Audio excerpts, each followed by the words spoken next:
Good morning, everyone, and welcome to this session. I'd just like to pay my respects to the Gadigal people.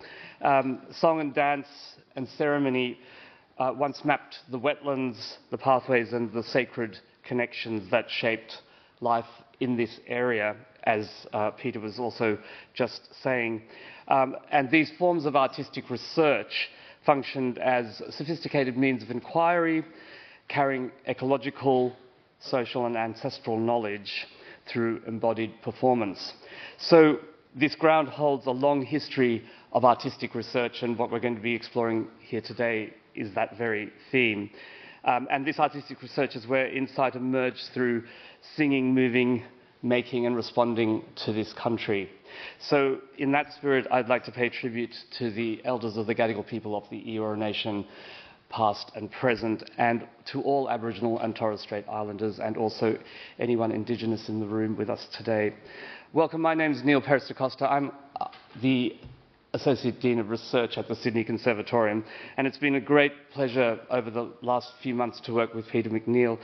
I'm bringing this session particularly together, but also sitting as a kind of advisor, and I'm very grateful also to the Australian Academy of Humanities for having me as a fellow, and very excited about this session. So this is titled The Place of Artistic Research in the Contemporary University Setup, and we are going to be talking a little bit about how it is for artistic research to happen within university setups, but I think more importantly, we've got three stunning guests here today giving us insights into their own work in the field, what that entails, and what the intrinsic and extrinsic value of their work is, how it's couched and how they fund it, and those sorts of things. I think it's going to be really interesting. There is absolutely stellar and stunning artistic research happening in Australia and also outside of Australia by Australians. I'm privy to all of that. Yesterday you heard Felicity Wilcox's work, which is so important, and the fact that the ARC funded a DECRA for her is fabulous, and it is representative of the kind of successes that artistic research is having at present. There's been a bit of an acceleration in this discipline in winning those types of funds. But there's still a way to go, and also we have to look at how our universities are working, where artistic research fits in the university, how it's funded, how we talk about it, and things like that. I'm going to read out a little preamble that's come out of a manifesto that we're bringing together, and I'll explain about this in a second. Some questions can only be answered through the arts. Over the past 20 years, artistic research, also referred to as practices research, practice-based research, research-based practice, has come of age as a scholarly approach on an equal footing with lab-based work or literature research. Many universities and research assessments have acknowledged its rightful place as an approach to scholarship with distinct research questions, rigorous methodologies and diverse outputs, both reflecting the essence of the arts and nurturing their practice.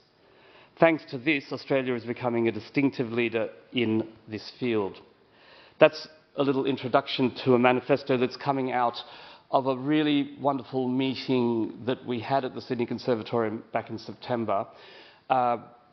It is really to look at artistic research in our institutions and to come up with a manifesto so that when we get, for example, a new dean or we get a new DVCR, we don't have to start from scratch to explain what artistic research is.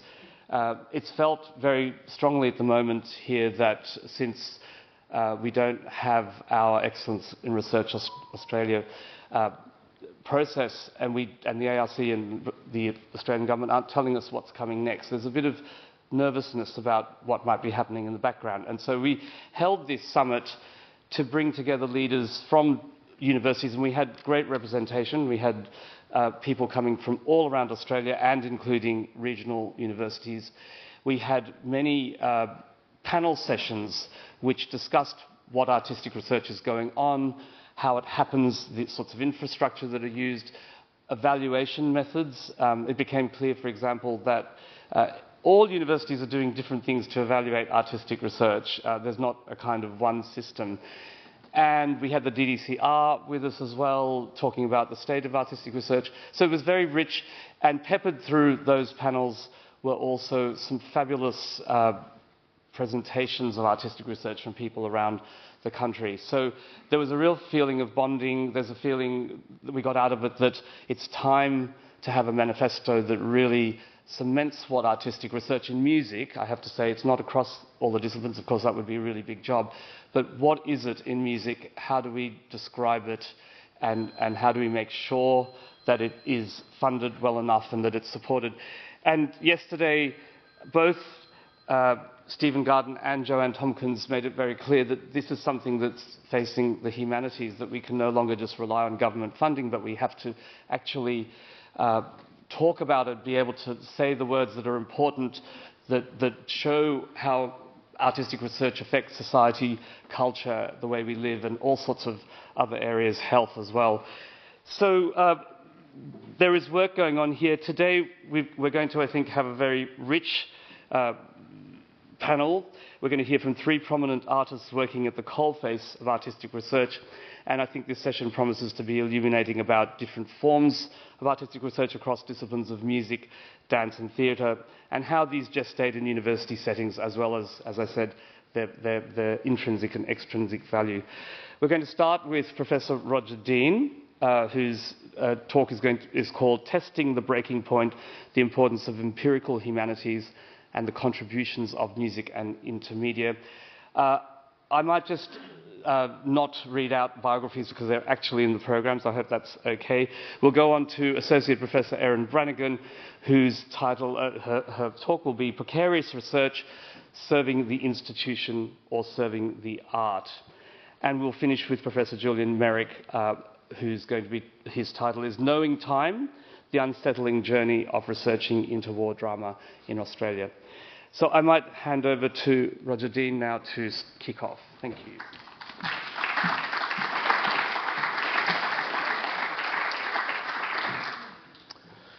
So thanks for the opportunity to talk at this interesting session. I'd like to pay my respects to the traditional custodians. I live and work on Darawal and Darug land. And I'd like to get straight into it and say that I've decided that, given the relatively short time span of these talks, I would make what is more like a gentle provocation than a detailed argument with the I's and T's dotted and crossed. And so my topic is there, and one of the key things I'm going to bring out is the potential utility of improvisation as a tool towards creative work in all fields. And that's part of my suggestions, that we can push some of the methods which emerge from either creative work or creative work within the academy and its analysis. We can push those ideas towards even scientists with potential benefit for them and perhaps for us. If we do that, of course, I think we need to reciprocate in some way, and I'm going to talk a little bit about empirical humanities as something that we could expand somewhat further than, as far as I'm aware, it happens in every field. So I'm a musician, and so my emphasis on improvisation is partly because of that musical involvement, but as with Felicity Wilcox's talk yesterday, it's not solely because of that. It's because of my interest in improvisation in all the other artistic spheres. And I'm going to show you a couple of gentle examples of people creating stuff involving intensive improvisation. I need to apologize that the UTS people are having trouble with sound projection, and it's probably going to give you very low volume sound. So if that's the case, I'll just cut it rather short. But these are people doing improvisation in 2 very disparate traditions which have mutual influence. And I think the questions we need to ask ourselves are those listed here, and you'll see that they foreshadow the things that I've just raised as my broad topics.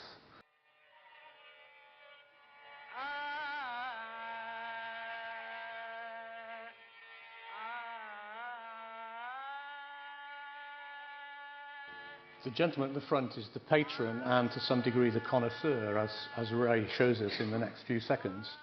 And we then meet somebody who's a bit of a charlatan, completely uninterested, pretending to be very interested. And I think we all know that this is a characteristic feature artists experience in their reception.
And one of the things that that has in common with the previous example is Coltrane adapting his tone somewhat towards the sound of the Chennai.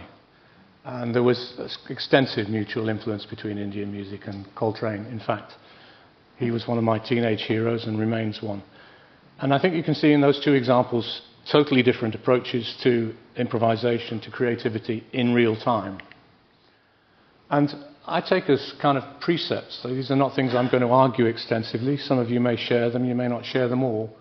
I take these things as precepts in how I think about how we might apply creative processes from the creative arts more broadly in sociology or science. So obviously, in interpretive music, classical music, in which I have extensive experience too, there is a considerable flexibility of performance opportunity, which is creative. Sometimes underestimated, sometimes underfulfilled. But there's also the capacity to develop quite new interpretations of things, which can involve hybridization, juxtaposition, and extrapolation. And I haven't got extrapolation on this slide because it comes on a later one. So I'm thinking here of a creative field, a bit like Margaret Boden does, in which there is a finite space of possibility. But I'm also thinking that because we live in a much more multidimensional world, both in the way we imagine it and we experience it, than in her period, there are dimensions outside those current spaces which we should aim to penetrate. A bit like the way the Big Bang penetrated other things. And so I think those juxtapositions are particularly potential when you come to multimedia interactions, and I'll show you an example in a second. And my hope and belief is that audiences can share most, if not of all, of the possibilities which these processes present. Certainly they can with experience, effort, exposure. And so, given that, I just want to emphasize one of the problems that we face within the creative arts, which Neil's alluded to already, which is an implicit, drastic bias against the significance of creative work. And you can see, even in this rather badly written OECD definition, which is still widely used, creative work is really confused with any kind of innovation in relation to knowledge. And I find the use of the word stock a little bit offensive. You'll know why, I can tell you do. And I like the idea of applications, but I also like the idea of application way beyond what they have in mind here. And we have the same problem here in Australia. Neil alluded to some positive changes in the appreciation of research here in Australia in his summary in the programme. But the HERDCA specification, as you would know, that's the research data specification, is a terribly biased and insensitive document as far as creative work is concerned. You see here that number 2 required feature of something which should score in HERDCA is that it be creative in the sense of based on original, not obvious concepts and hypotheses. And when you look realistically at most things that are done in routine molecular science, for example, which I do have a background in, and in many other spheres, most other spheres, that is a huge claim. That is one that you could not possibly justify most of the time. Many of the other things are perfectly okay, until we get to number 5, transferable and or reproducible. And I think many of us creative artists, at least, and probably humanities people who appreciate the creative arts, would think, actually, no, there are totally personal things to which people express, which are nevertheless appreciated by others, but should not necessarily be targets of regeneration. Then when you come to this most recent, this is the 2024, currently in force rules, it introduced, I think for the first time, this inclusion number 3.1.1, which is actually trying to help us and to support us. But you can see that it's a bit negative because of the double use of the word creative, the triple use of the word creative, sorry, and the continued emphasis on non-traditional. This kind of stuff is traditional. And then the worst thing is the exclusions, 3.1.3, creative activities that do not meet the 5 core R&D criteria. As I've already indicated, most things fit that description. And I think, you know, if you removed creative from that last sentence, it wouldn't be quite so bad. But because creative is so much in this definition, given 3.1.1, tied with creative arts, this is really still disastrous, and we need to get more awareness of it within the appropriate political spheres. I did something together with Hazel Smith a long time ago, which was a model of creative processes, particularly with reference to the creative arts, which was intended a bit towards that direction of pushing a change in thinking. I'm happy to say we seem to have had quite a bit of impact with this model. I think primarily because I generated a diagram of the model, which people find convenient to reference without having to go into it. But one thing I want to... Here's artistic practice-led research.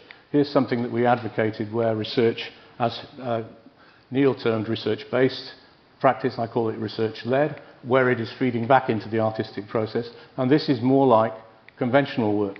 And you'll see that I've put extrapolation, as I alluded to already, as a particular feature here. Because I think in the way that hypothesis generation is operated within hard science generally, there is very little extrapolation. It's nearly always incremental. And so I believe that by putting forward some of our artistic methods as potential tools for enhancing the development of hypothesis generation, for example, in science, we might be able to have a bit of an impact. Along the lines of this classic model of how creative things happen. This is the Fink model, very, very famous in the literature. And obviously, it's necessary to have a generation step and an exploration step.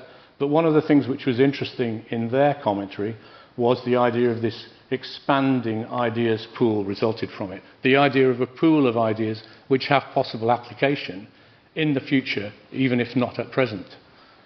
And I added to this in my commentary on it in an article kind of paraphrasing it for musical research and musical creativity, that we need to maintain diversity. And I think that's something that we've learnt from biological evolution, from genetics, because it permits maximal scope for selective processes, be they biological or be they intellectual. I think this is also an argument we need to put more widely in presenting our view of the importance of humanities approaches elsewhere.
So bringing these ideas together in an example work, I just chose a bit of our piece described here, where we use recombination techniques, which are somewhat analogous to those of genetic recombination. They're actually somewhat different. They're computational, of course, but they are recombining and overlaying and transforming the temporal progression of things away from material that might have originally been somewhat linear into something which becomes much more non-linear. Again, a process I think we can promote more broadly. So, in thinking further about breaking the testing point, as I say, I'm just putting provocations here rather than the details of these arguments. I think that scientific mechanisms of hypothesis progression are quite limited, and we can see that limitation in the way that machine learning is using techniques like reinforcement learning and more recently chain of thought AI, chain of thought argument, requiring a machine to justify a chain of argument by which it arrives at its still probabilistic output. And reinforcement learning is even more restrictive in a sense. It involves the idea of a policy which the machine has to strive to produce data consistent with via its generated continually learning model. These are quite restrictive processes in comparison with what they might be, and in comparison with the approaches that are often adopted in improvisation, non-linear processes I've mentioned, and allowing for the possibility in the creative field that we can partially divorce the generation of novelty, that is, objects which are statistically unfamiliar or never have previously occurred, we can divorce that from their affect and effect. And the two things don't necessarily go in common. We know very well that the affective, emotional impact of music is very much time dependent. Some music is not appreciated when it's made, even Beethoven, and some music becomes appreciated much more in the future than at the time it's made. So that's not a feature of a computational measure of novelty. That would be measured precisely in terms of the distribution available and its potential changes. Whereas the affect is something we can find very difficult to predict. So again, this is an argument for wanting these kinds of diversity that a novelty approach can produce. And I don't think it's a routine thing within hard science. So solely seeking artistic expressiveness, as I've just said, does not necessarily maximize diversity, but doing that in conjunction with looking for novel mechanisms of production, novel features of output, might do. And I would argue that we could well do benefit by pushing forward the idea that the same is true in science. Then we would have a kind of reciprocal responsibility, I think, which we can take on more fully. We are taking it on, I believe, in the humanities, but are we really embracing empirical humanities as much as we might? So by empirical, I mean roughly what that little phrase there says, and I would think of verification or testing or disputation involving not only sometimes the possibility that one manipulates the phenomenon in question and sees what effect it has on its impact, but also that one does extensive digital document tracing. For example, the idea of a PhD based on 25 interviews with some group of people who have some shared feature is fantastic and has produced hugely important work. At the same time, it could be complemented by a more quantitative approach with huge surveys using the web of material of the same kind. Might be more restricted material individually, but by doing a very large number, one could get some complementary, empirical, as I would call it, information. And I think of as an example the Journal of Empirical Musicology, which I've published in occasionally. I haven't had any particular involvement with. That has been quite a pioneer in pushing these kind of ideas within musicology, where computational musicology has become far more important in the last 20 years than it was, say, in the preceding 20. So I think, of course, I'm not expert on most humanities fields, but I suspect that many of them have this opportunity and it's not yet completely fulfilled. So thank you very much, and I hope that was a gently provocative.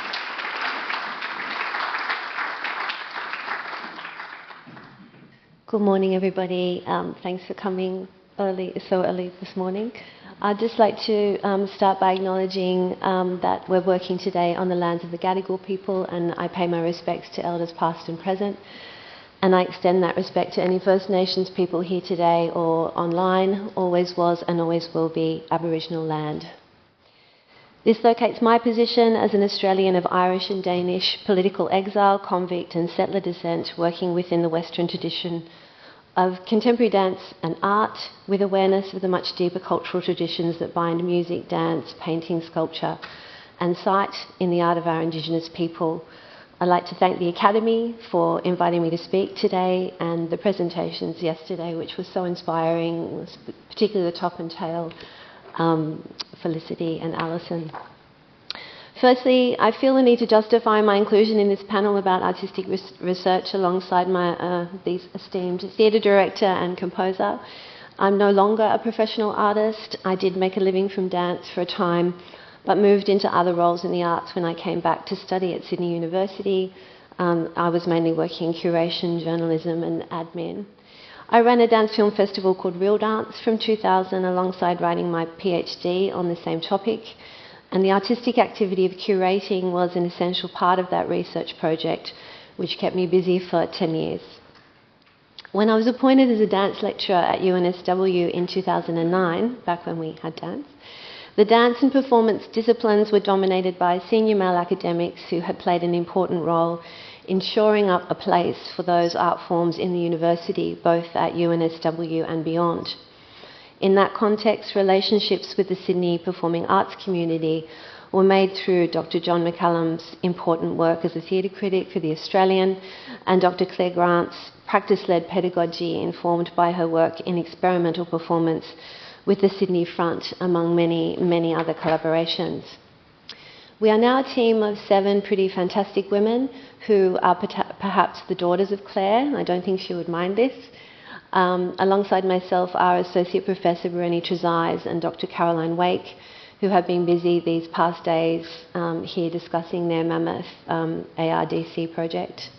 We have 2 new appointments, practicing artists Dr. Claire Britton and Dr. Charlotte Farrell, and theatre makers Indigenous Scientia Associate Professor Lise Marie Siren and future fellow Dr. Rachel Swain, who spoke here yesterday so beautifully with Dahlia Pigram.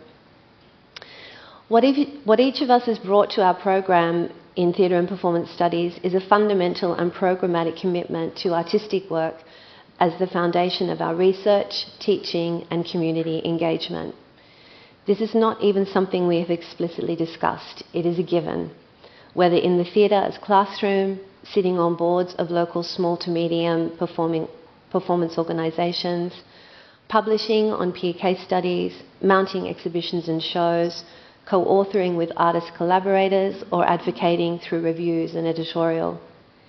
Brioni's innovations in packaging performance skills and creativity into courses for students university-wide make art applicable to all careers, and that's worth highlighting here.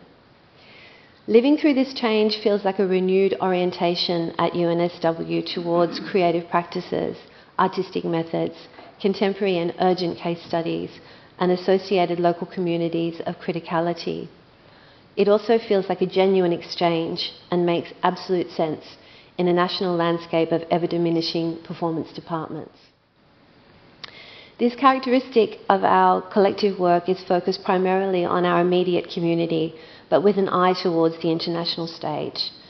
One example of this is Charlotte's seminal work on Barikowski, and another is an ARC-funded linkage project I was involved in as lead CI 2020 to 2024, Precarious Movements, Choreography and the Gallery.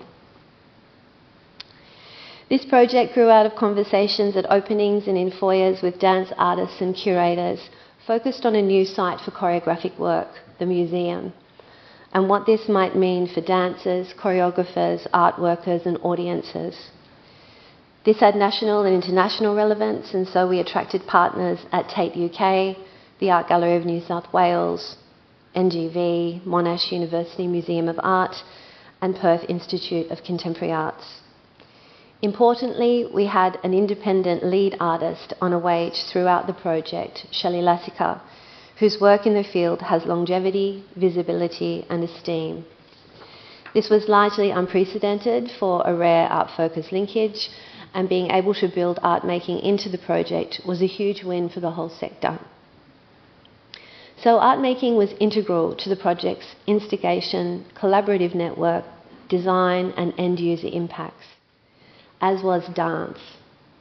I quote American choreographer Jennifer Lacey on the collective imperative in choreographic practice. Dance is about people spending time together, thinking by behaving, and modifying their thoughts by modifying their behaviour. It is potentially very powerful work. A non-hierarchical community describes the aspiration of some of the most radical dance experiments of the 20th and 21st centuries, and progressive dance practices generally. The people, curators Pip Wallace, Hannah Matthews, Lisa Catt and Amita Kipalani, conservators Juanita Kelly-Mundine, Carolyn Murphy and Louise Lawson, and artists Shelley Lassica and Rochelle Haley, came together not through a science but through nurtured relationships. RA and PhD student curator Zoe Theodore became pivotal across the 3 years. The saying that the relationships are the work was never clearer to me, as the right combination of people emerged from a chain of personal and professional connections that extended from the local team to an international community of research associates across the life of the project. The linkage success for Precarious Movements was described by UNSW Research Strategy Office as a coup. It was preceded by 4 unsuccessful ARC grant applications by myself within a funding economy that dance does not do well in.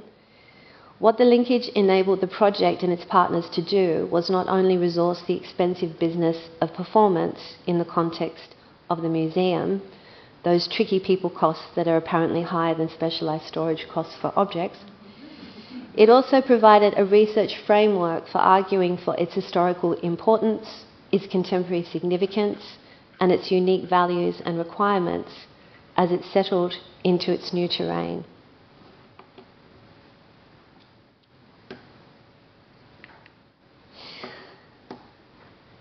Part of this framework was my contribution to the project, companion books, Choreography, Visual Art and Experimental Composition, 1950s to 1970s. They've both got very snappy titles.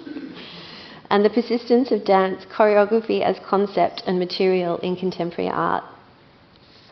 These monographs track the role dance has played in the development of some of the major aesthetic shifts since the mid-20th century, including minimalism, neo-dada, conceptual art, as well as the emergence of performance art, dematerialised art, post-conceptual, post-disciplinary and participatory art. This history is being recuperated by historians and theorists, and in this way we can begin to see how a particular type of contemporary dance has been a part of the contemporary arts for some time. That writing project itself was built on artist interviews with locals Lassika, Agatha Goth-Snape and Latai Talmoe Pugh, and international artists Maria Hasabi and Adam Linder. The resulting books provided language for the grant process and some definitional work for an emerging field of practice we were both interrogating as well as advocating for.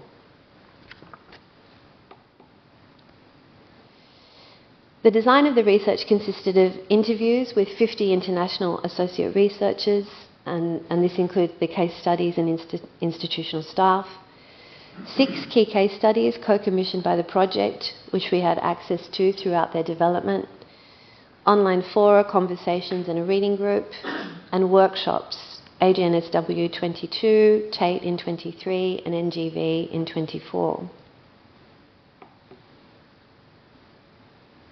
The outcomes were the 6 artistic works, which were presented at MUMA, AGNSW, NGV, and Tate.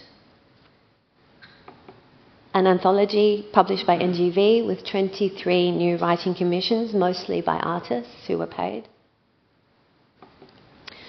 And an online sector resource to support artists and museum workers in the field, precariousmovements.com, designed by Nathan Cutts at OKOK and hosted by Nava.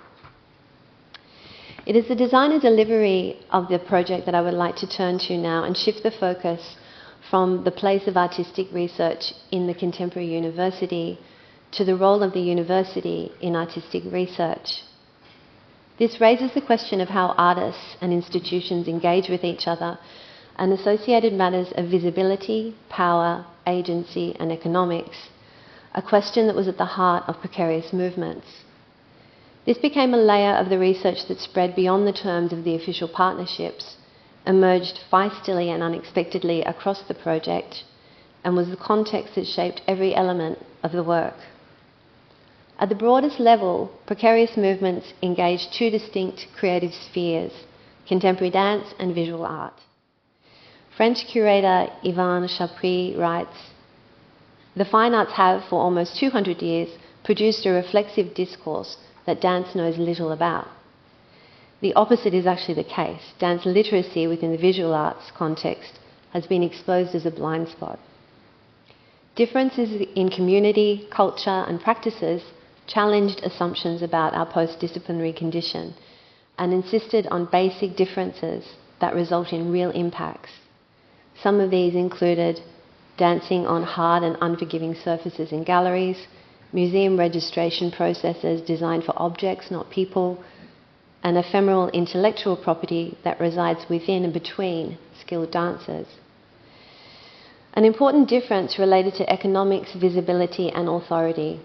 While contemporary dance has only relatively recently gained legitimacy in theatres, I'm talking about 20th century contemporary dance, legitimacy in theatres, cultural policy and education, and struggles on all fronts for recognition and resources. We don't actually have a dance program in New South Wales that's not in a private institution at the moment. The broader field of the contemporary arts remains dominated by the aesthetic, cultural and political economies of the visual arts. Performance curator and now head of programs at Tate Modern, Catherine Wood, has warned of the colonising power of the visual arts, which may subsume the creative practice and production of performance into its economy. Given our commitment to having dance artists at the heart of the project and serving these end users, it required some vigilance to ensure bodily knowledges, attention, sensations, perceptions, memory, and corporeal archives remained central in the face of the competing remits of large museums, making space for such precarious elements within other complex and well-established systems. These tensions in the project were couched within another relationship, the arts sector and the university. The lead taken by myself as an academic with a research remit and related workload felt enormously privileged and was at odds with the democratic model of dance practice just described. While this was a contribution to an arts economy plagued by scarcity, the ask of partners engaging in the ARC linkage project are considerable and impacted upon building the team. What did the ARC structure require? Who had the capacity to sustain a 3-year commitment to working for better conditions for dance artists in the museum sector? Which of our peers had a research remit within their professional roles? The Tate UK, as a research entity, were unique amongst the partners as their team of conservators built on existing research on care for live arts. So while the project revolved around art and artists, how to make the transition from community concern to collaborative action, hosted by major organisations and pitching for a Category 1 grant. Pre-linkage, we ran a series of workshops across 2018 to 2020 at UNSW, NGV and MUMA that engaged artists, academics and museum professionals in a level playing field. So early consultation slowly moved from foyer chat regarding ethical concerns for dancer well-being to public forums where growing community of stakeholders was identified. This was a gathering of equals, with the university providing a relatively well-resourced and independent platform where people could gather. Once funded, things changed. The team of primarily institutional representatives impacted our relationship with the artist community. At the first workshop funded by the ARC at AGNSW, it had an us and them undertone, despite or perhaps because of an emphasis on artist leadership. The artists' frustrations at the poor conditions in this new field bubbled to the surface. One presenter spotlighted the contract they had been offered to participate, a document that encapsulated for them the uneven terrain within which they were operating. Poor practices of artist remuneration, lack of adequate care for performers, sloppy contracts and insurances, the powerful cultural and economic forces that were the primary cause of such things were also affecting our relationships with the very artists we were meant to be serving. It became clear that many bridges needed to be rebuilt and some hard self-reflection needed to happen within our own ranks. The origins and altruistic intentions of the project exposed a conundrum.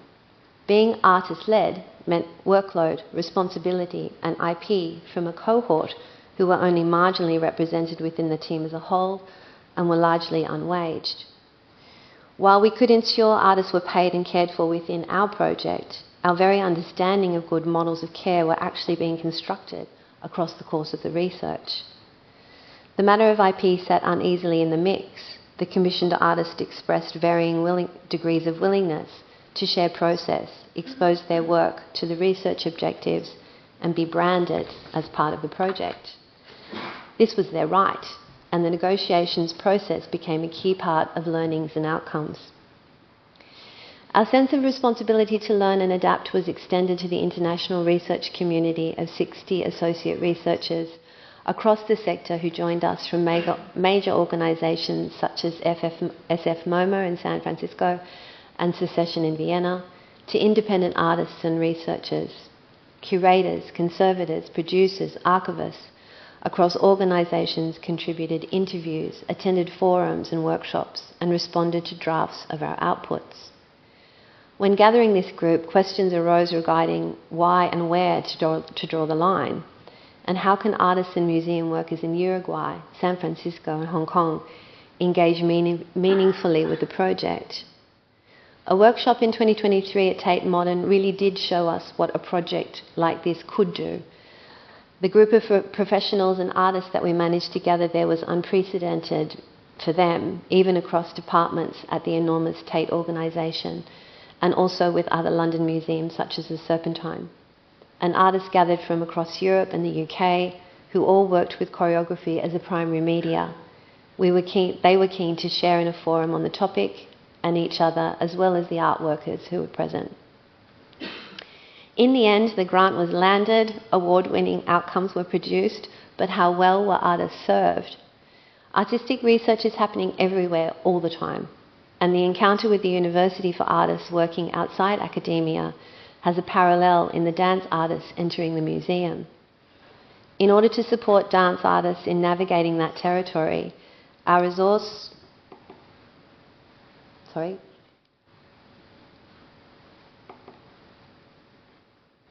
The clicker's not clicking.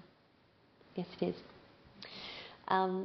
In order to support the dance artists in navigating that territory, our resource for good practice stresses stakeholder consultation, cultural protocols, relationship building that takes time, co-design, equitable teamwork, and appropriate feedback systems. The artists' responses to the resource has ultimately been rewarding and the journey enlightening. So what is the role of the university in artistic research? Bringing things from the field to inform future work. Artistic research depends on artists both inside and outside the academy. And as university research expands increasingly to models of engagement and impact, as academics we need to check our institutional power and privilege and demand of our systems adequate time to collaborate and grow resilient relationships and processes that are sensitive to the precarities of the freelance economy. Thank you.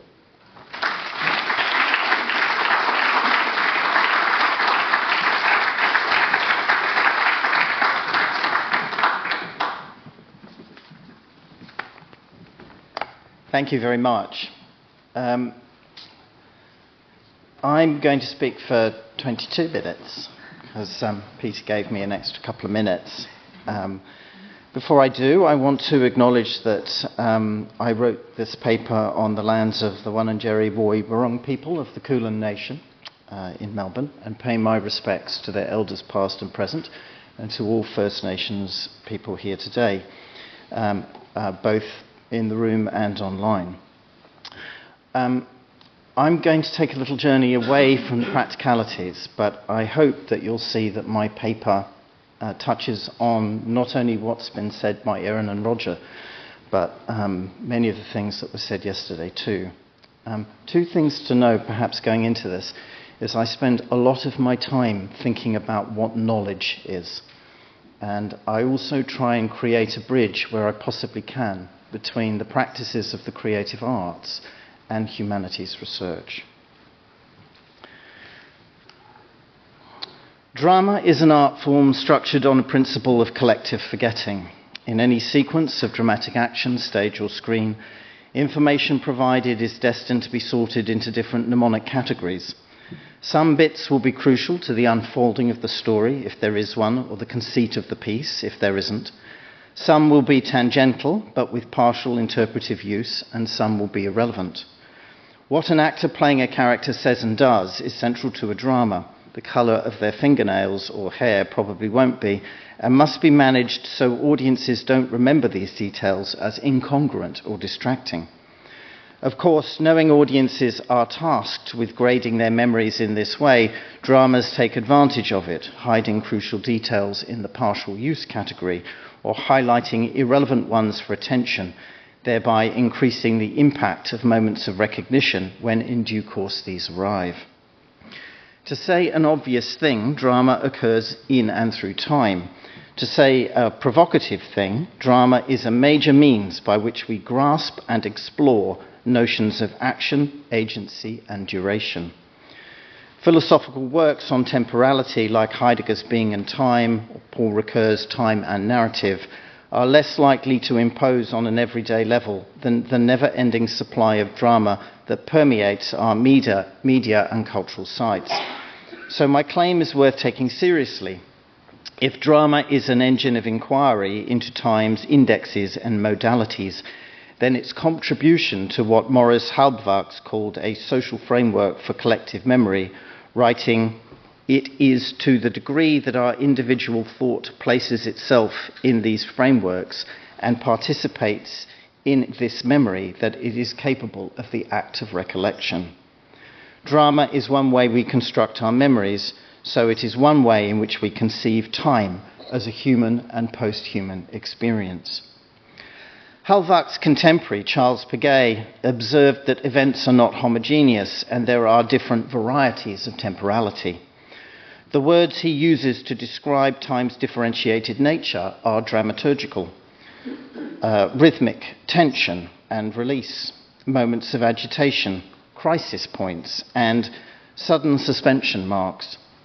Piguet and Halbwachs are names that recur in the long-standing debate between memory and history, the first plural and personal, the latter synoptic and constructed. I note drama fits both categories. It unites their opposite qualities by being at once an experience and a representative artwork. Because of its uncanny double nature, drama can capture in its ephemeral textures not only different kinds of events, but different kinds of time.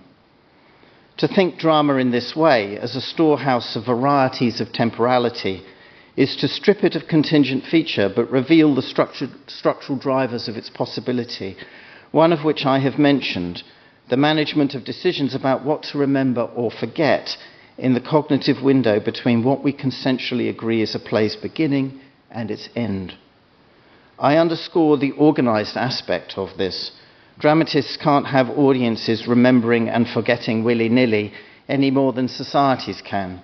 So plays must provide examples, even perhaps lessons, showing how and why their variety of time relates to the action they portray, especially because this is naturally of strong interest, its consequences. It is not only what a play says and does that endows it with a capacity for instruction, but how it occurs as a temporal object in a temporal world and in front of an audience.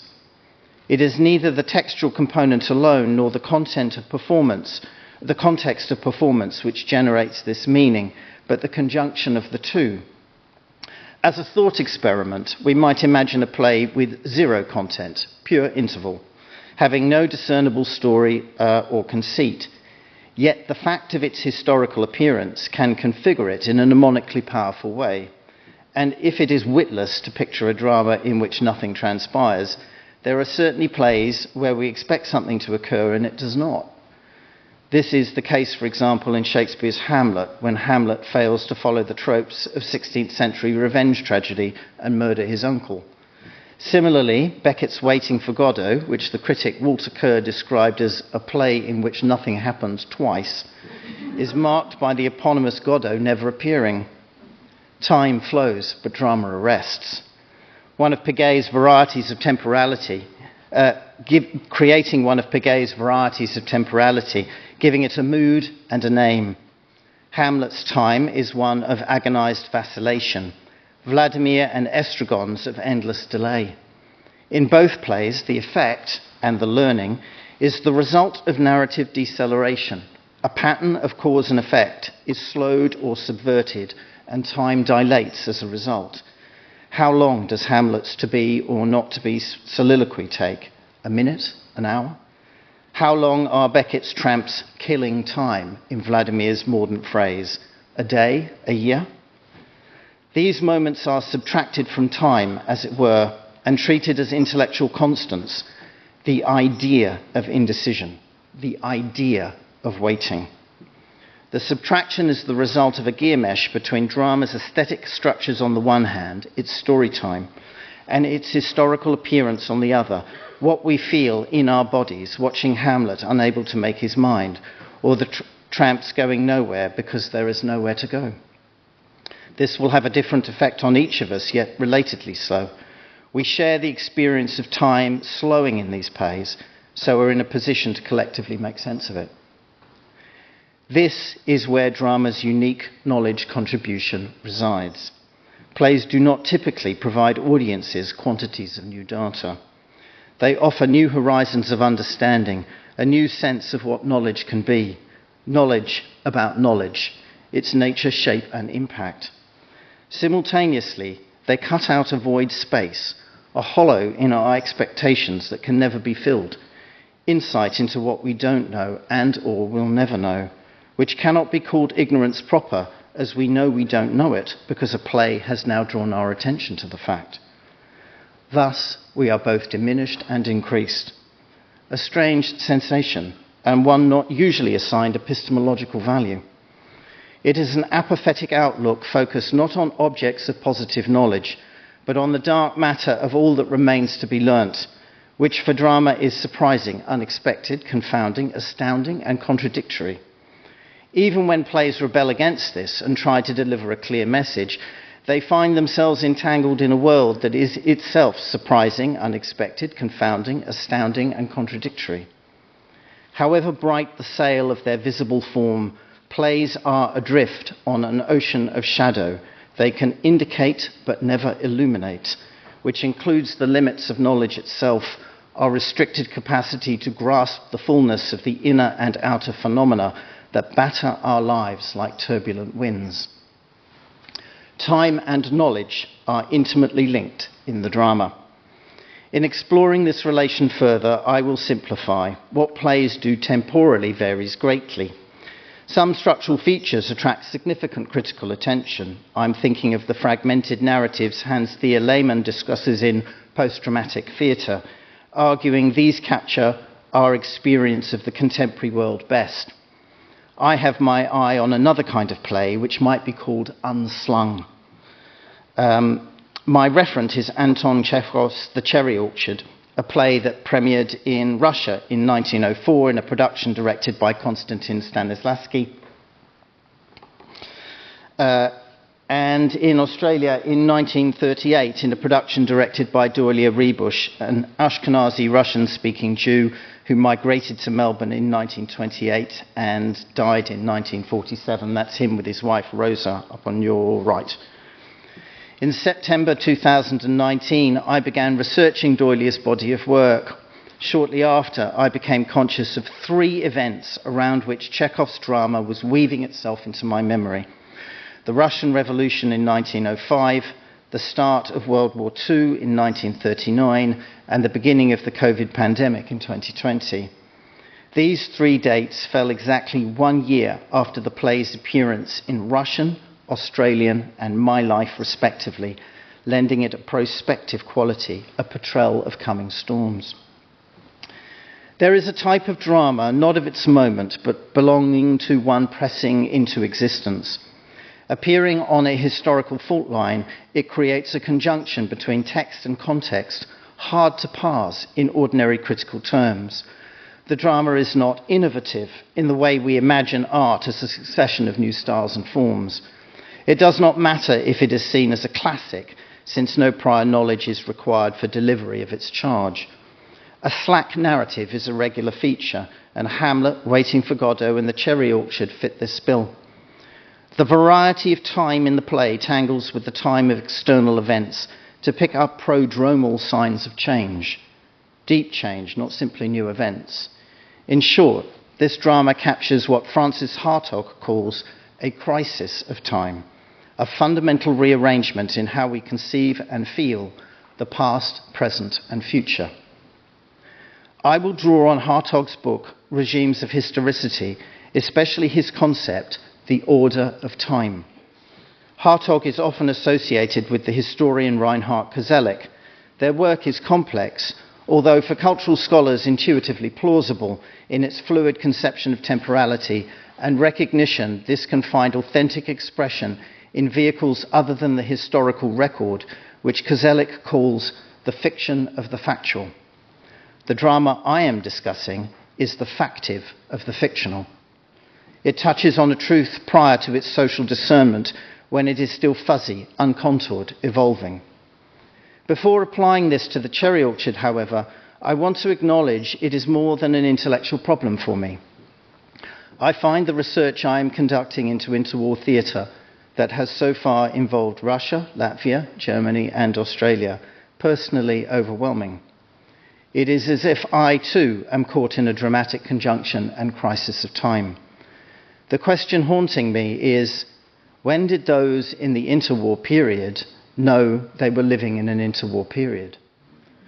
When did they realize the war to end all wars was a misnomer, that they were heading toward, not away from, a global conflagration, and a worse one than the war they believed had been the worst? New information has a role in such profound shifts of understanding, but not the main one. Time bends into new modes of memory. The past we thought we were leaving behind becomes the ground into which we are headed, while the future is eclipsed in an all-consuming struggle for survival. The past animates the present, its zombie. The future is a ghost. We know it is there, but cannot imagine living in it, trapped as we are between one catastrophe and the next. My question is, did people feel this in November 1938? And if they saw D'Oylier's cherry orchard in its run that month, what did the play say to them? What new horizon of knowledge did it expose in their anxious mind? Aristotle identifies a moment in drama called a peripeteia, when fortunes reverse and a state of affairs is revealed at odds with the one until then presumed dominant.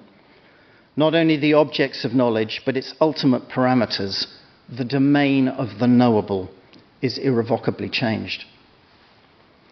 In Regimes of Historicity, Hartog discusses 3 orders of time. There is classical time, which is circular and full of repeating patterns. There is modern time, marked by temporal acceleration and a belief the future is always already different from the past. And there is contemporary time, which Hartog pointedly avoids calling postmodern and labels instead presentist. This barely needs explaining, since we are living in its apogee, a temporality that inflates the now to proportions he describes as monstrous, sucking the past and the future into it. The charnel house of the 20th century was futuristically minded. It looked ahead, not back at the millions it slaughtered in the name of what was yet to come. In the 21st century, by contrast, enlightenment has its source in the present, and the present alone. To this extent, there is neither past nor future nor historical time, but rather a time of memory and debt, of daily amnesia, uncertainty, and simulation.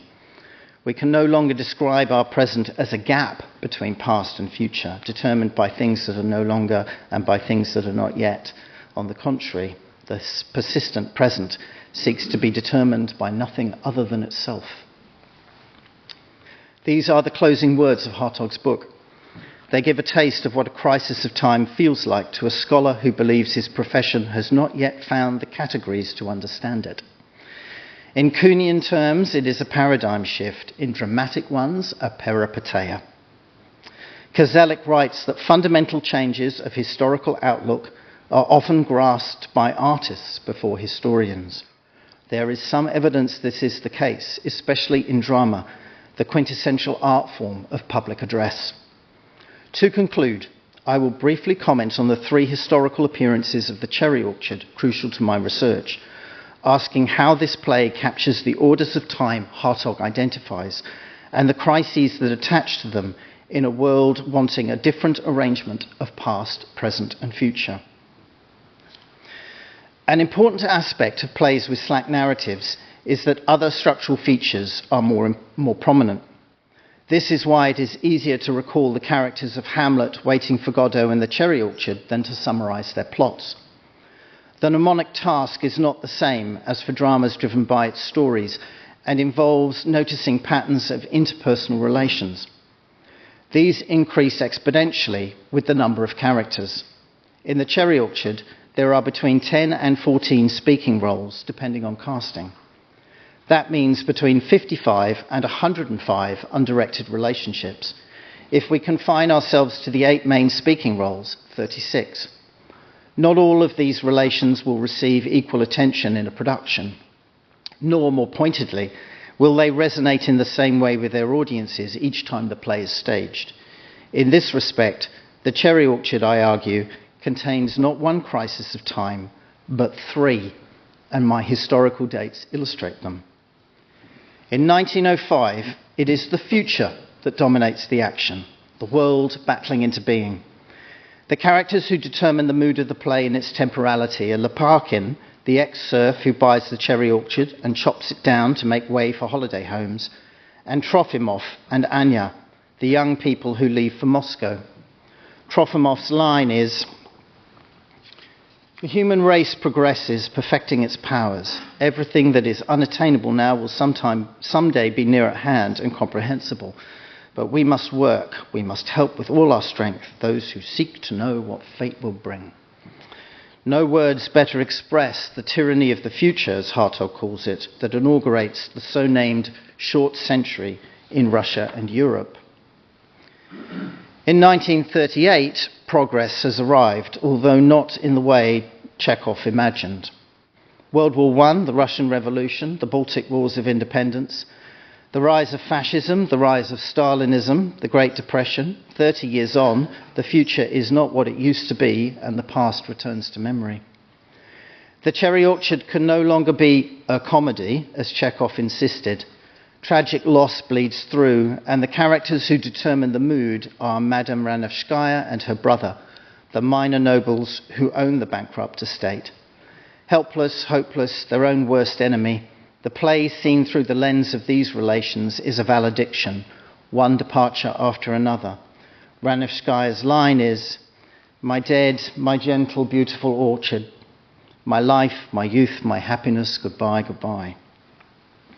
The past creeps closer and the future recedes, leaving behind ruins in which life must somehow go on. Hartog quotes de Tocqueville in the wake of the French Revolution. "The world that is on the rise remains half buried beneath the debris of the world that is in collapse, and in the vast confusion of human affairs, no one can say what will remain of old institutions and what will ultimately disappear." In 2019, the short century is over, and both Tsarist and revolutionary Russia are consigned to memory. We are in the presentist order of time, the tyranny of the future replaced by the tyranny of the instant. This does not mean past and future have disappeared, however. On the contrary, Hartog writes, we are always looking both backwards and forwards, but without ever leaving the present, that we have made the limits of our world. The past is a tar pit of guilt and remorse, while the future, suffused with dread and threat, has dimmed, drained of the promise it had in modern time or the stability it had in classical time. Hartog talks, correctly, I think, about a time of trauma, an immobile, involuntary present that also avidly or anxiously seeks to historicize itself, as though it is forced to project itself ahead in order to turn back and see itself as already forgotten. The relation in the cherry orchard that captures our own crisis of time is with the orchard itself, whose destruction resonates with the climate catastrophe overtaking our planet, yet which, like Ranevskaya and her brother, we seem powerless to stop. In a production by the theatre company Ponycam earlier this year, the play's title was shortened to The Orchard.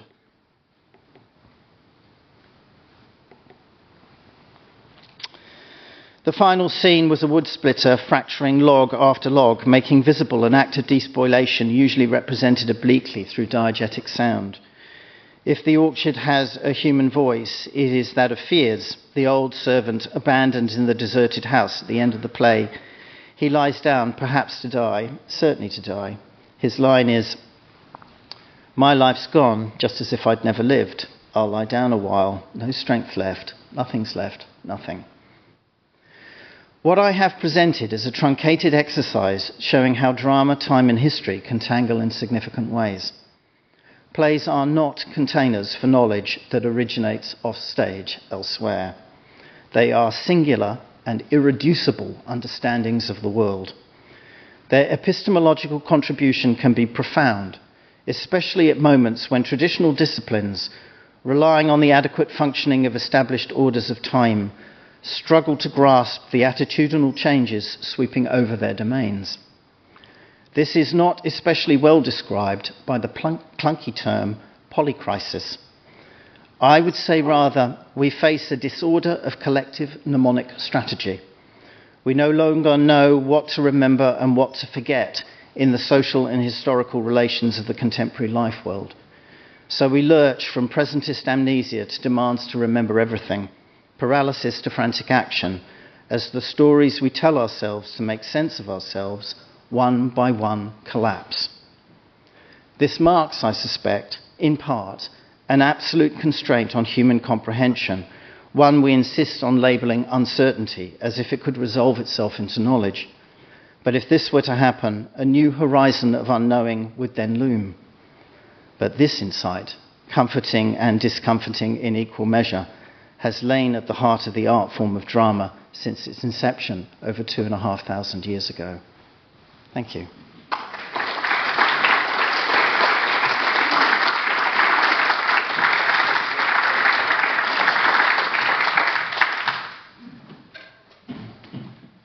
Well, thank you, Roger, Erin, and John. This has been a very rich session. I'm kind of blown away by what we've heard from all three of you and how to bring that all together. I think the thing that really stood out just now was this idea of how drama, but it also applies to Hans, what you were doing, Erin, and Roger, what you brought up about improvisation, how this can bring shifts of understanding of the world, and what we have to look out for in all of this, and what, how these different methods that we use, that we explore, and the sensitivities, for example, working with artists outside of the university system, how we navigate all of this and bring it together. So I think there's a thread that runs through all of this, and so I'm very grateful for that. But I'm also sort of aware of the time factor, and we probably only got about 10 or 15 minutes, I think, for questions. I'm getting that. So I'd like to open up to the room for questions. Yes, thank you. Thank you for a thoughtful and really engaging set of papers. That was great. My question's to Julian, because I sort of agree with you, and particularly because time is one of the areas that dominates the study of Chekhov's work in the 20th century as a concept. So I do kind of agree, but my problem was presented by you because there's an internal monologue to what's happening here when you mention Hamlet, that we know influenced Chekhov completely. He loved that play. And then, of course, then we've got the premise that we always teach, that Waiting for Godot couldn't have happened without Chekhov. So do you see a contradiction there in the idea that they're outside their art form? Because, in fact, those three examples really do build on each other. Yeah. If I think about Helena's talk yesterday, when you were talking about the silences or the gaps that occur in performances, I chose those three examples really because they were just to hand. And we tend to think, I think, of kind of contemporary aesthetic processes as somehow speeding up all the time, and related to speed of image, fragmented narratives. And I just wanted to choose examples where actually the opposite had happened. And there was an internal sense of space that had been created through the use of different techniques. So I wasn't really thinking about how the artwork spoke to each other, although now you pointed out it's certainly very compelling. and more about how they were all tapping into this slower rhythm and internal sense of space, because I think they were all preoccupied by the kinds of, I don't want to grandly call them knowledge issues, but we would call them knowledge issues, what it is to understand the moment you are in and what that means. And I think that was definitely in the minds of those playwrights. Thank you. Yes. Yep.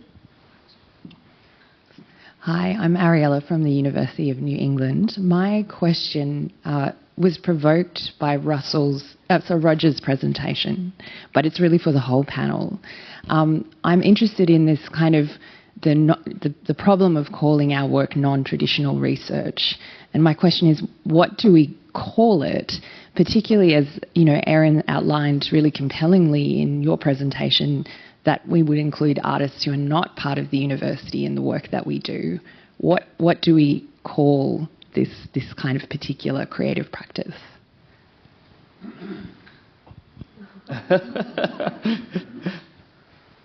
I don't know. I don't know. I mean, I guess what I was trying to point out is that artistic research is happening everywhere all the time, and sometimes it happens in the university.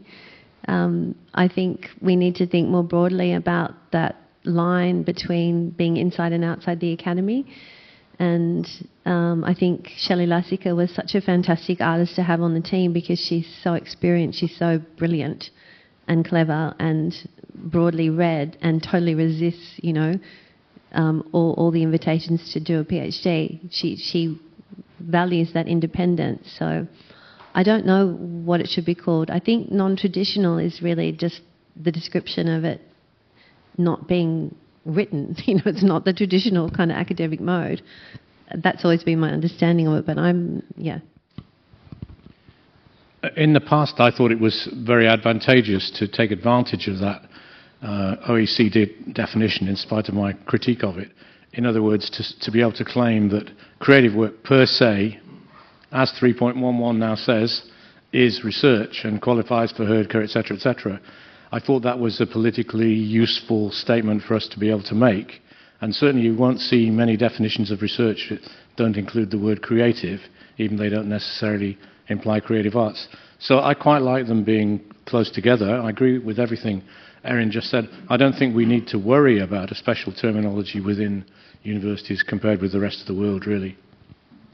One thing I could add to that is that at the recent summit that we had, there was this general sort of vibe that we should just get rid of the word non-traditional and just call everything research, and that the division really has been there because of the sorts of ways that we have to measure, and how do we do peer review and all those sorts of things, and it doesn't work in the same sorts of ways. But actually, the peer review structures for non-traditional research are so diverse and so detailed, really, and it happens in the moment. It's not happening after the arrival of the artifact or the output. It's happening as it goes along. So maybe we just get rid of non-traditional. Yes, Linda. Hello, Linda Barwick here. I'm just following up on some of Roger's points and what you've just been saying. Totally agree, but how are we going to get those definitions into the legislation? Because you might say, well, it doesn't matter to universities what people are doing outside universities, but in fact, we are governed and have to report on those faulty definitions, and it creates, as anybody who has worked like Neil and I have as Associate Dean Research, it creates an incredible amount of bureaucratic fluff. I just really think that there needs to be some pathway for making stuff happen higher up in the system so that we don't have to waste all our time with that stuff. In quite the same way. Fair enough that we're accountable, but I do believe that one of the things we need to do is work on the pathways for changing those definitions, and I'm very interested in your thoughts about how to make that happen. I open it up to you. Does anyone? Well, the Academy and FAHA and other entities have a direct inroad, and I dare say some of the lobby groups like ANA also have inroads because of their division of energies towards dealing with the interface with political governance. I would have thought those were the main routes, and we have to just be very systematic about it. Look, my role in life is to be a pain in the butt.